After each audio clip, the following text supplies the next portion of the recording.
We are gathered here to learn about the book, The Autobiography of the Yogi by Paramahamsa Yogananda. This is Sindhu. She's just finished reading this book for the second time, and she is here to give us insights on this book. After 17 years into meditation, now when I read this book, it was a very smooth flow. So what happens when we read a book is we connect with that master. Whenever you read a book, you are living that master's life. So it is like if you have read 100 books, you have lived 100 lives.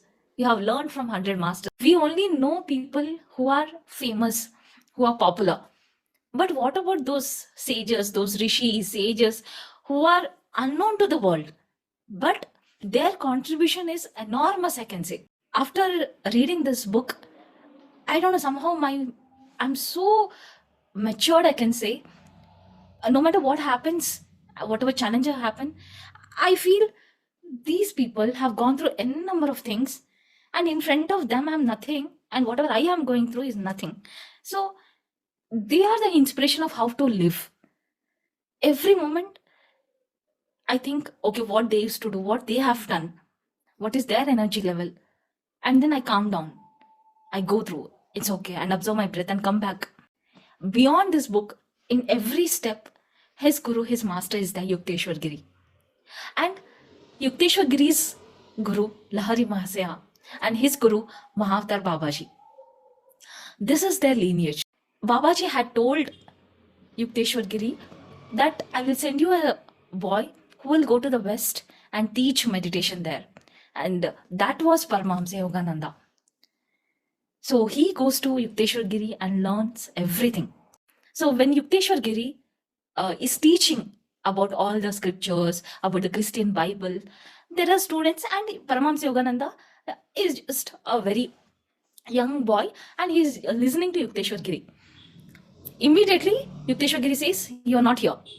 He says, no, I'm here. I didn't even move my body. I didn't even think anything. And whatever you told just now, I can repeat every word to word. Then Yukteswar Giri says, in your subconscious mind, in your mental plane, you are thinking about the 3 centers which you will establish. One on the plain, one on the mountain in the west, and one near the ocean. These 3 buildings, about this you are thinking. And then Paramahamsa Yogananda is really shocked. He's like, what can I do of such a master who is penetrating in my thoughts, in my mind also? And then Yukteswar Giri says, those will happen. But right now, it is steady time. I want you to listen to what I'm telling you.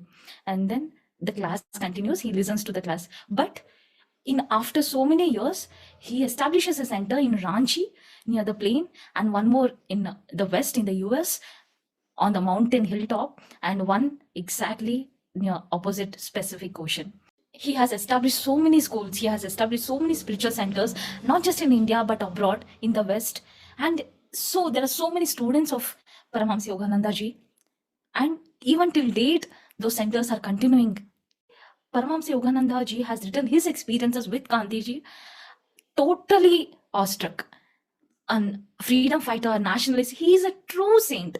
Gandhi ji is a true saint. The vegetarianism food he follows, the Mauna he follows on Mondays. And the ahimsa definition which Gandhiji gives, Yogananda ji asks, what is ahimsa? Gandhiji says, ahimsa is not just in your action, it is even in your thought. So that just blew my mind. And Yogananda ji asks, what will you do if a cobra comes? Will you not attack it? Yogananda ji asks. And Gandhiji says, no, I won't attack. Slowly through my thoughts, I will give unconditional love to the cobra, so that it will calm down. And even if it bites me, I'm okay. It is doing its nature. Why should I reduce my principles of ahimsa and go and hit it? I'm not ready to do that. I'm ready to die. This is what Gandhiji says. The number of people Yogananda ji has met, be it a scientist or a freedom fighter like Gandhiji, or many masters, or Giribala, Anand Yogima, many other masters, they walked to those places and they met the masters. Swamis and masters he has mentioned, like Tiger Swami, a saint with 2 bodies. All these masters, the Swamiji says only one thing. No matter what I have learned, I have come back again to spirituality. I became very famous that I can fight the tigers, and I became very popular. But after all that, again, I've come back to my original state, and now I meditate hours together. And I know that now spirituality lies in this meditation, in not becoming famous or in not becoming popular. That spirituality lies not in showing miracles or in magic, in showing our siddhis, but spirituality lies in subtle things, in subtle things. The way you speak, the way you understand others, the energies around you. Enough of being in the West. Come to India, and I'll soon vacate my body. After receiving this message from his guru Yukteswar Giri, he returns back to India. In those days, they traveled months together in ship. So after a few months, he came to his guru. Really, friends, there are moments in this book when I had tears in my eyes. After so many years, a guru meeting his friend, his disciple, and literally when they look at each other, there's no words at all because of the physical years gap. So after coming back to India, being with his guru for a few days, again Paramahamsa Yogananda says, I want to go to Rishikesh, I want to go to the Kumbh Mela, which is happening there. And he says, I want to see Babaji if he'll come to the Kumbh Mela. Yukteswar Giri insistently says him, you won't find Babaji there. It is not now the time that you will meet him. You'll meet him later. There's no need for you to go to the Kumbh Mela. But still, Yukteswar Yogananda makes plans of going to the Kumbh Mela. And then the Guru says nothing. He says, okay, fine. And then all his friends and disciples, they go. And Yukteswar Giri waves him by, and they all leave for the Mela. One person who was with Yukteswar Giri, later he says to Paramahamsa Yogananda, the moment you left to Mela along with all the people, Yukteswar Giri just broke down.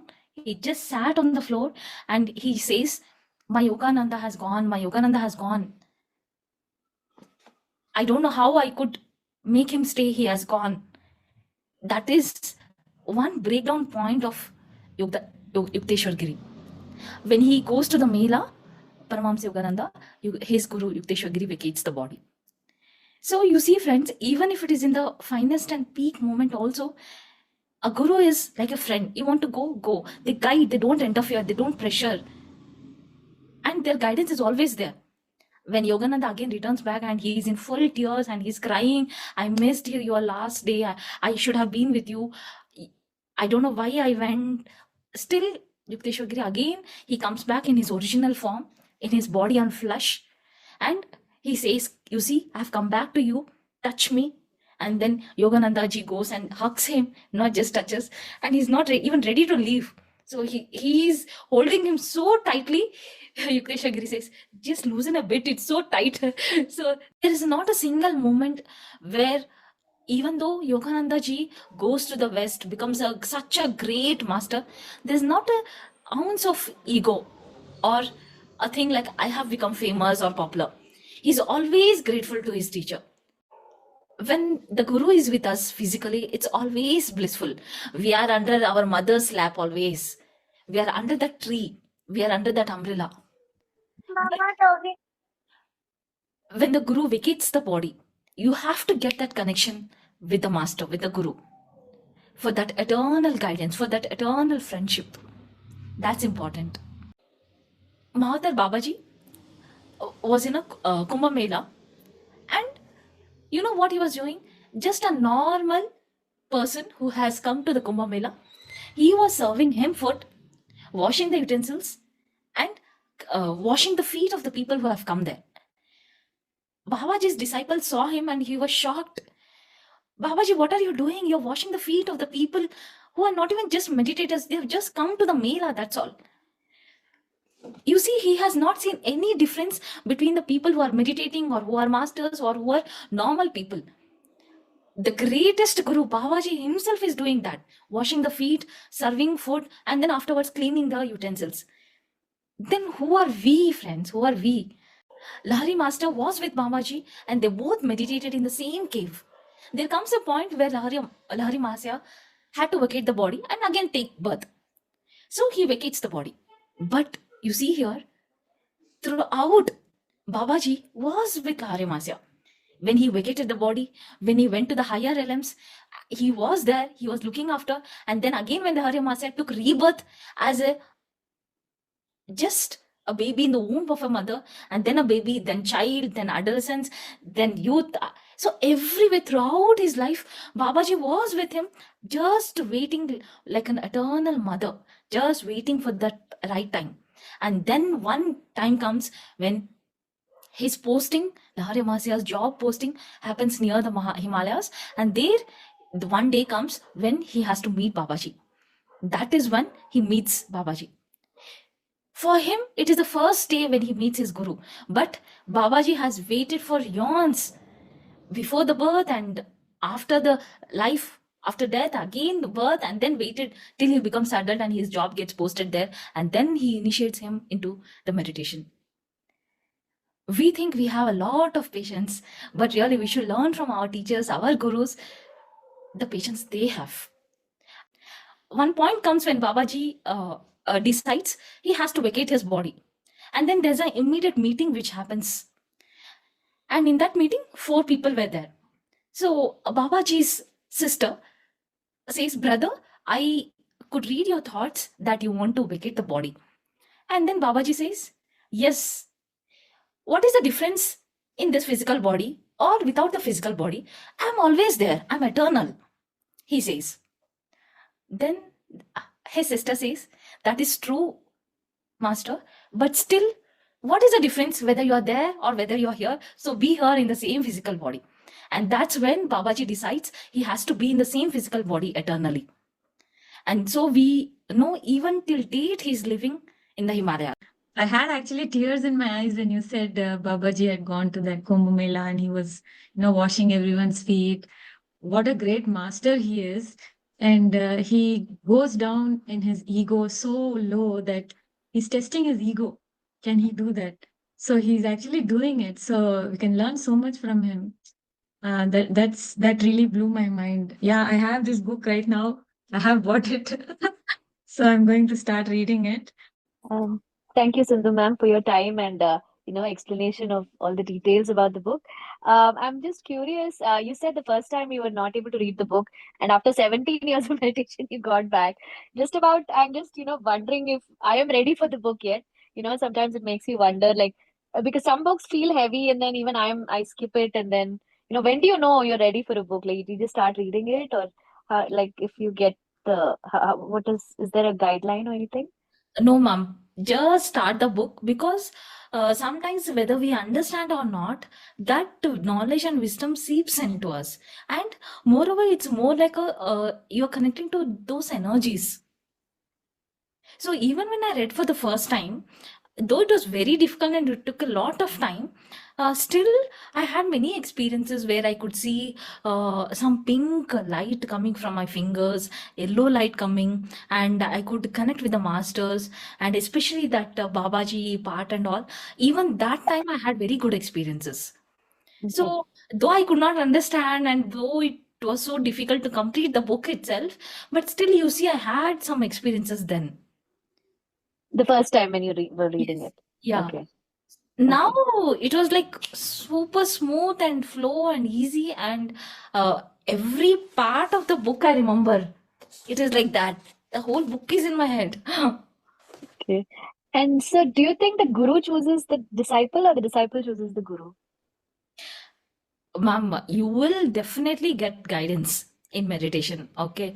So once we continue doing meditation, whatever is our soul plan or soul purpose, we automatically connect with that. And you see, whatever is our soul plan or purpose, no, somewhere our life will be on that only. You see, many times Yogananda ji wanted to go to Himalayas, but his purpose was not there. But still, he felt that urge to go to the Himalayas because meditation and all. But he couldn't go.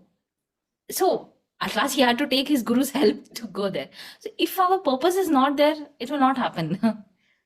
So first you have to figure out your purpose, and that happens through introspection or meditation or realization. Only meditation is enough. Everything will happen automatically. Yes. Sandhya ma'am, do you want to talk? Hello. Namaste, ma'am. Namaste, ma'am. Last month only I read this book. It took 1 month for me. Wonderful, wonderful. And fully it is, as you said, fully it is very nice. The book is very nice, wonderful. And nearly 3-4 times I connected with energies. When I was reading, suddenly I got energies fully. I deep in energies. Yes, yes. Awesome. Books are not just books. Their soul lives in each page of the books. They are not mere print papers or black and white ink is on there. The soul of the author remains in the words and letters and pages of the book. I know I have great experiences of this kind. They live in the books, actually, to tell you the truth. They live in the book. Very true. One experience of my fellow traveler in the journey, I had gifted that book to her. She gave it to her daughter. It so happened on one night at 3 a.m., she took up the book and started reading it. She told me next day, Paramahamsa Yogananda appeared immediately. He said, no, my dear child, this is not the way to read. I'll tell you how to read. Wow. He drew a chair before her and he started teaching how it should be read. Awesome.